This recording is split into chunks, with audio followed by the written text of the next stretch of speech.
hindi na in love sa lalaki.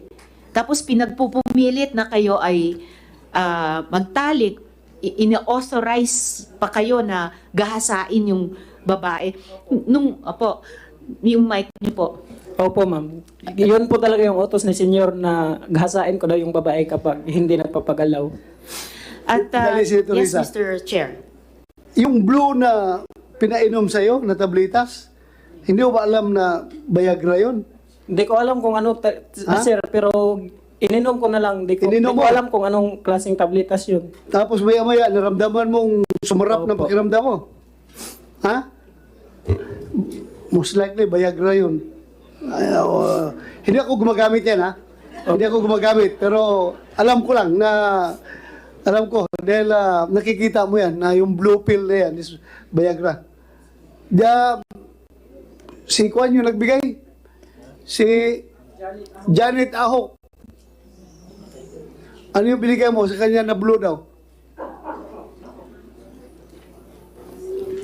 Anong klaseng Kwan yun? Tableta?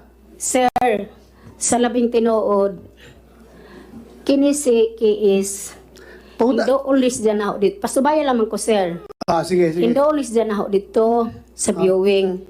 Kining bata, sir, sa una, gikagid na siya. Daghan ang mga kagid sa ijang kuan. Lawas. Unja na nga siya naho. Yung siya na nga. Naaba kay tambal initi.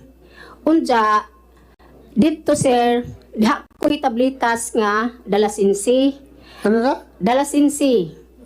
Ano yun? Dalasinsi, sir. Dala sisi. Oh. Okay. Mao may Anong kulay? Blue? Sa sir. Blue ang kulay? Mura na siya og brown, sir. Brown. Medyo may pagkamaroon. Okay. Oh. Nangadyo ra na siya nagtablita suya na siya ingon nga ahong gitagaan og mga bisan unsa tablita sa tunga isang pangadyo na sir. Oh, Kay gitagid na siya sa una, sir. Excuse me po, Mr. Chair, is yung sinabi ko po kasi nung pinatawag kami is hindi po tumatayo yung junjun ko, kaya sabi ko nga hindi ko kayang galawin yung babae, tapos yung binigay po para yung alam ko sa pagkakaintindi ko po is para sa ano talaga yun, pampagana. Consigna. Doon po sa ipinakitang letrato ni Chair kanina, kasama po kayo doon. Opo, ma'am. Kasama ko noon. Kasama po kayo. Tapos kayo po ay miyembro ng pangalawang antas ng Soldiers of God, yung Cluster po yung Agnus notes po. Cluster Agnus. Cluster, yun po. Cluster Agnus. Opo. Meron din po kayong marka tulad ni Jeng, Ito po. Sir Jeng kanina. Meron. At lahat po ba ng miyembro na nasa kapihan ay may ganyan? Hindi lahat, ma'am, kasi yung iba dito lang kinukunan ng dugo Sa daliri. sa daliri. Pero sino-sino po yung may ganung Yung- tattoo or marka? Sabi nila, ma'am, yung matatapang daw magpalaslas daw sa ano po, braso. Okay. So, last po yan. And then kapag humihilom na, yun na yung balat. Oo. Yun na yung Tapos yung scar. dugo po, ma'am, sinisignature namin gamit yung balahibo ng manok sa may papel. Okay. Sinisignature nyo yung dugo nyo sa papel. So, parang ginagaya ba yung katipunan noon? Hindi ko alam po, ma'am, Hindi nyo pero alam. ganun po yung ginagawa. Okay. Lahat po ba ng levels ng Soldiers of God may ganon? Depende po, ma'am, depende po sa Yung matatapang. matatapang po na nagpapahiwa. Pati po ba yung mga bata sa fetus, 6 to Opo, 7 years may- old, may ganon na? Ang alam ko po, yung mga bata sa kamay daliri lang po. Sa kamay, sa daliri.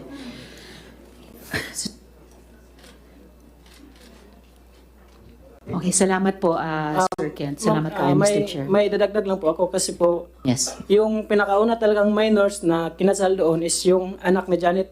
Tapos yung kapartner niya po is kaplaton ko po sa Cluster Agnus. Sa Cluster Agnus po kasi doon nandun pa ako, may hinati-hati siya ng 13 platoons.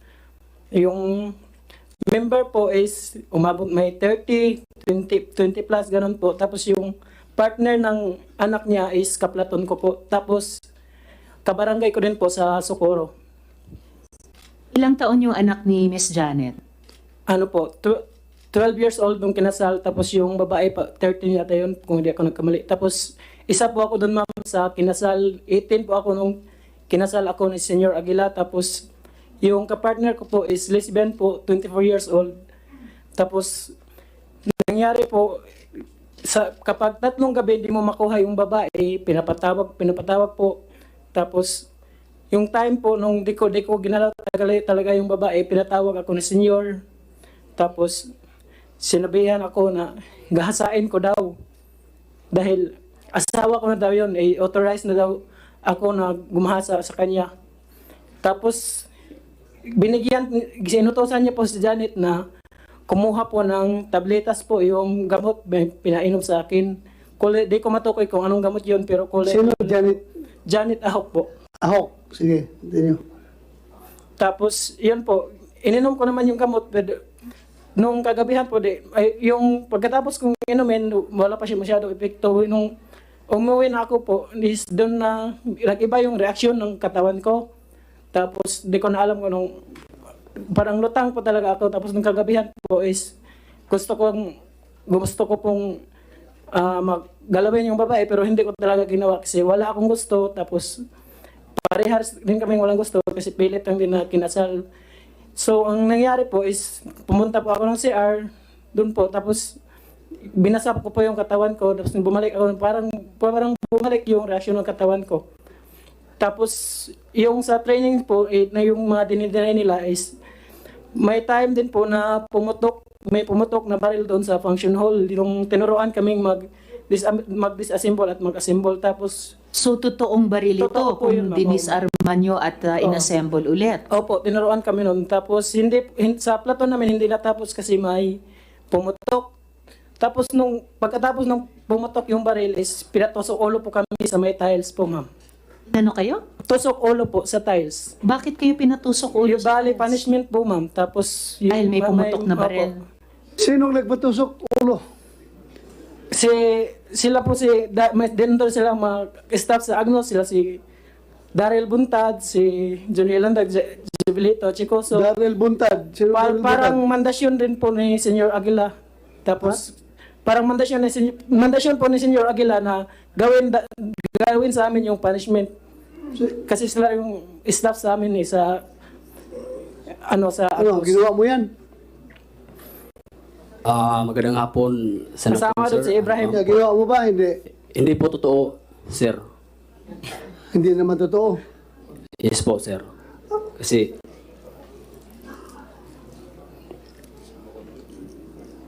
Ano ang unit mo dati? sir, sa RPSB 13 doon sa Adlay, sir. RPSB 13. Yes po, sir. Tusok ulo. Alam mo, ito bata.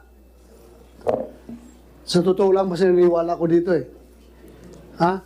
Kasi siya, inusinti yan, walang alam yan sa tusok ulo. Ikaw, RPSB ka galing, alam ko, ginagawa niyo yung tusok ulo. So, paano siya ngayon mag-imbento ng term na hindi niya alam, ikaw alam mo? Huwag natin maglukuhan. Pareho tayong pulis. Ha? Hindi niya alam yung term na yan dahil sibilyan yan, hindi yan pulis. Ikaw dating pulis, alam na alam mo yung term na yan. Yung tusok ulo. Tapos ngayon, dinay mo na ginagawa ninyo yan. Ano, Buntad? Yes, sir. O, ginawa mo? Hindi po talaga, sir. Hindi talaga. Yes po, sir. Ilan kayo nung pinagtusok ulo? Marami po. Yung mga kasamahan ko sa Cluster Agnos, nagsisiksikan kami doon sa function hall kasi marami kami. Pupulo yung kulungan namin dito sa baba nito? Ha? You continue on telling a lie at papuno itong kulungan namin. Senator Risa, with your indulgence, you were raising your hand kanina. Sino yung hippie dyan? Tumataas ang kamay? Ano sabi mo kanina? Nakapagsalita ka ba? Meron kang gustong sabihin? Yes, Your Honor. Ano yun? For the information of this investigation, Your Honor, regarding on that picture, Your Honor, the Socorro MPS, Your Honor, able to file a case against those identified a wolf PNP members, Your Honor, Anong kinaso niyo? Anong kaso? for violation of Article 77, usurpation of authority on official function, and violation of Article 179, illegal use of uniforms and insignia, Your Honor. So nakapayal lang ngayon. Na-file na po, Your Honor. Okay. December 2 po, Your Honor. December pa? 2019. Ha? 2019, Your Honor. 2019? Yes, Your O, hindi Honor. pa na-resolve ng piskalya?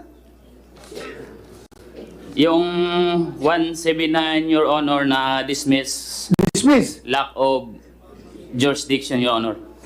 Lack of jurisdiction.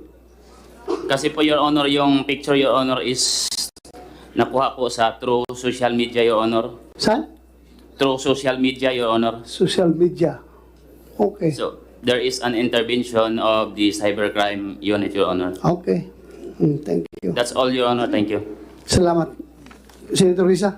Salamat kayo, Mr. Chair. Napansin ko sa testimonya mo, Sir Kent, so may isa ka pang impormasyon na hindi totoo yung sagot sa akin kanina ni Miss Janet na walang child marriage sa kapihan dahil yung mismong anak niya ay nasa ganong sitwasyon. And then, hindi lang pala pinagpapares yung nasa hustong gulang at saka minor de edad, pero pati yung isang hustong gulang tulad mo noon at yung isang mas matanda pero lesbian na hindi na in love sa lalaki.